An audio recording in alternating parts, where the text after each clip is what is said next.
everybody, it's Maggie, going to take you on through a process that I did to build a custom ceiling that I was inspired by Synthetic. I'm in their house right now. You can see they've this great vaulted ceiling that they've built with the curved walls and the elsewhere steps. And even as I'm looking at it, I see things that I need to improve on mine. But that's part of this process as I go through. It was fun to try to work this out, but I'm going to show you how I did it with Essential Housing Tools. I'm just learning how to do the tool. It's quite a bit to learn. So here I am at my version of this house. You know, my house is different. I'm not trying to do it exactly the same. But what I'm trying to do is show exactly how I got here in the end. So stay with me and I'll walk you through how I got to this point where I've built my own version of Synthetic's curved dome house. I can see I have to put ends on it. So I'm going to go to my Cold Harbor state where I have a little more room where we're going to work with Essential Housing Tools and recreate this. So come along with me. We're going to go to Cold Harbor.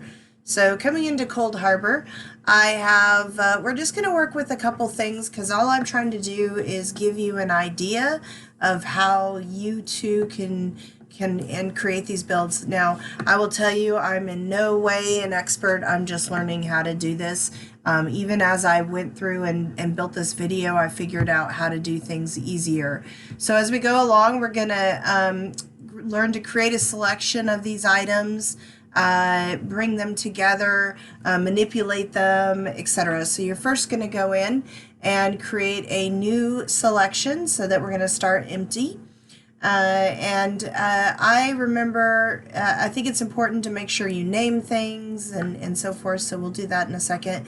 I'm going to line these up. Now, again, I'm just learning how to use these tools, so I am positive that there are easier ways that I'll come along and learn this as I go, and as we learn. So right now I'm just lining them up.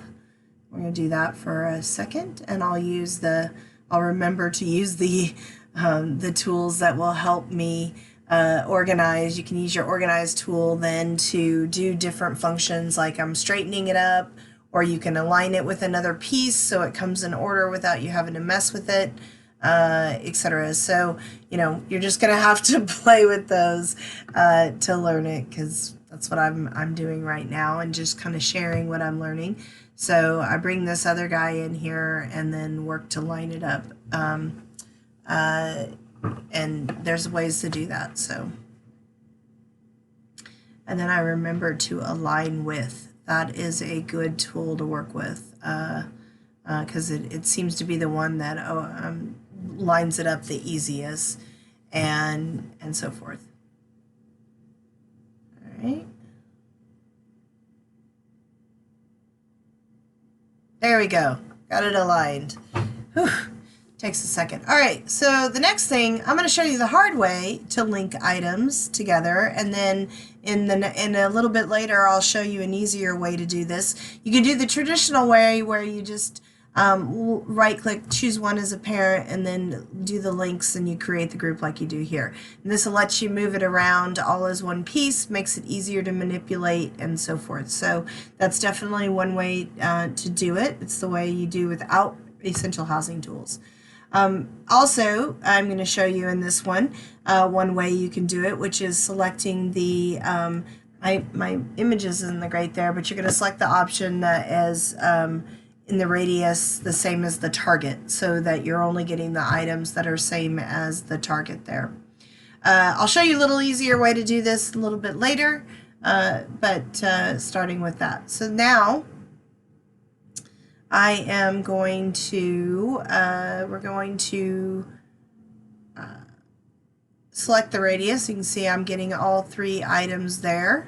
It's one way to bring it in. So when I hit O for now, it's going to take all those three items and bring them into my selection.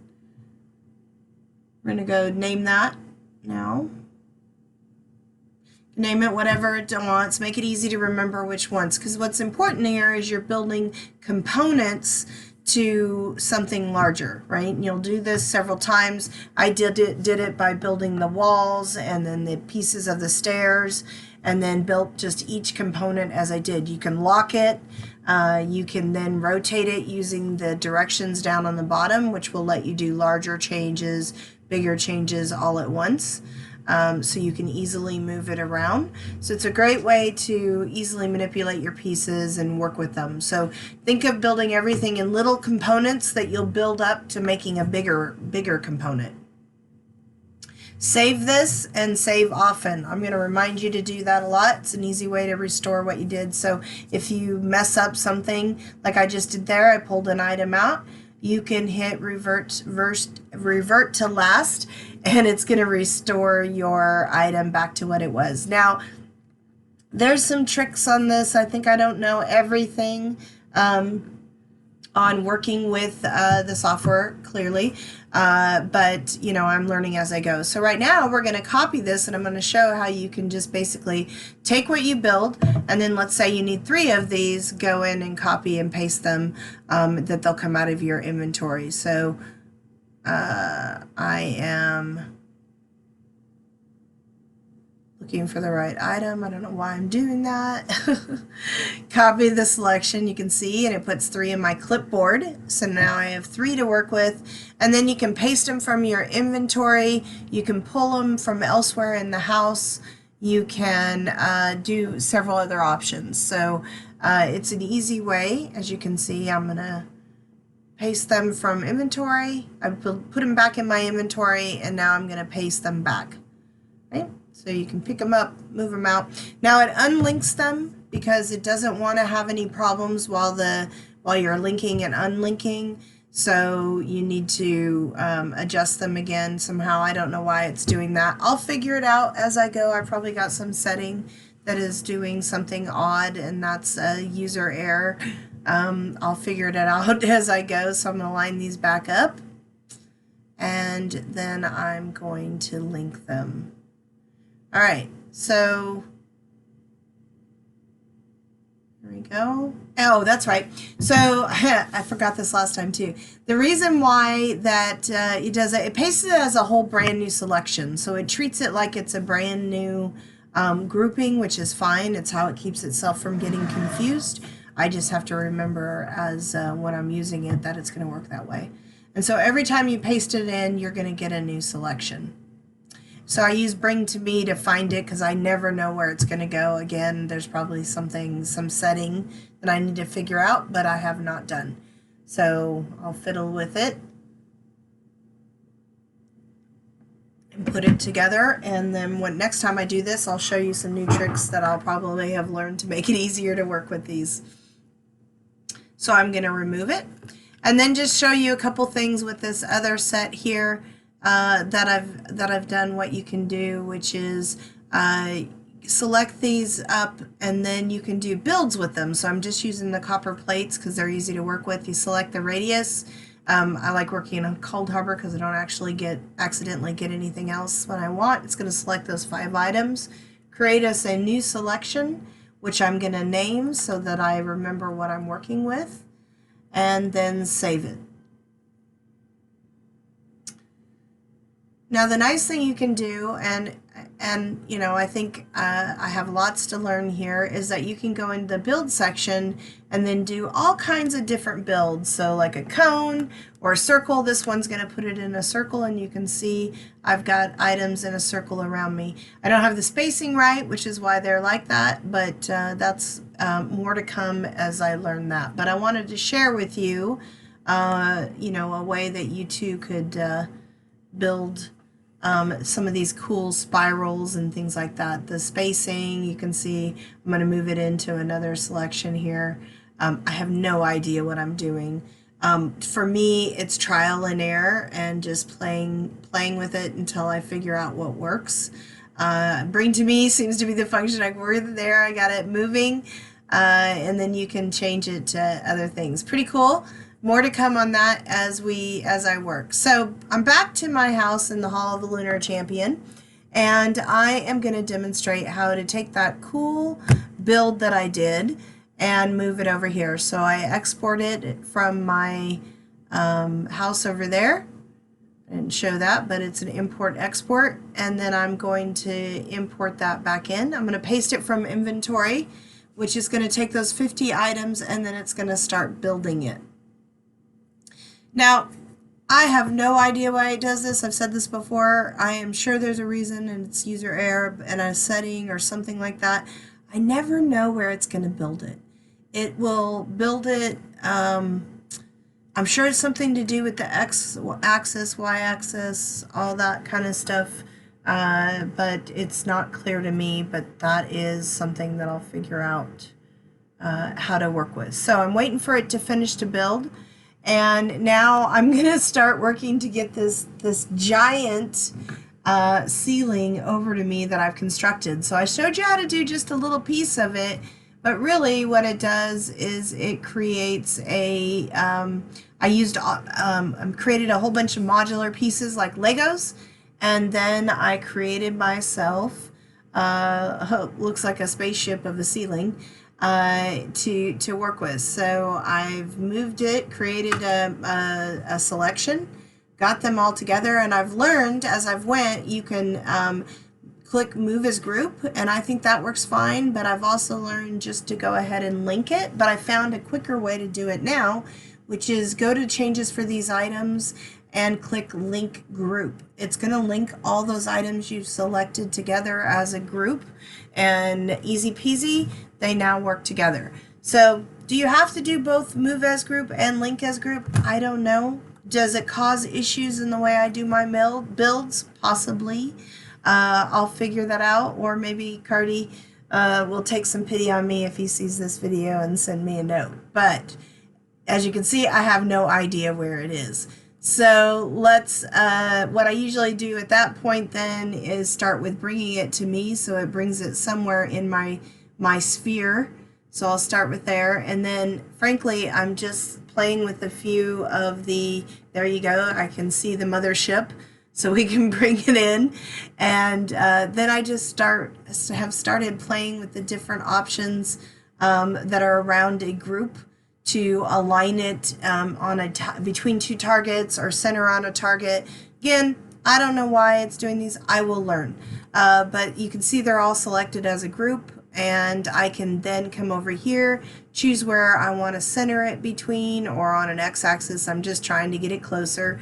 One of these videos I'm going to be able to tell you exactly which one to move it, but this is not that video. Just sharing what you can do, because I believe in learning, and it's a process that you're going to do iteratively. So I have closer now to me, so you can start doing things like working with just the actual directional controls, because it might be a little easier to find it. You know, this is going to be trial and error unless you're immediately an expert at this. I have figured out, I've had to figure out, you know, which way the directions are going, because you know, I didn't build it, and there's not a manual for it, and that's fine. I appreciate all the work Cardinal05 does on the tool, and I'm trying it out. So I'm going to work to move it in to where I can work with it, and you can see here I've got it directionally moving, and you can make the items, you know, large, and then as you get it closer to where you want, you can make the changes a little gradually smaller, so that they're a little easy to work with and don't cause you problems.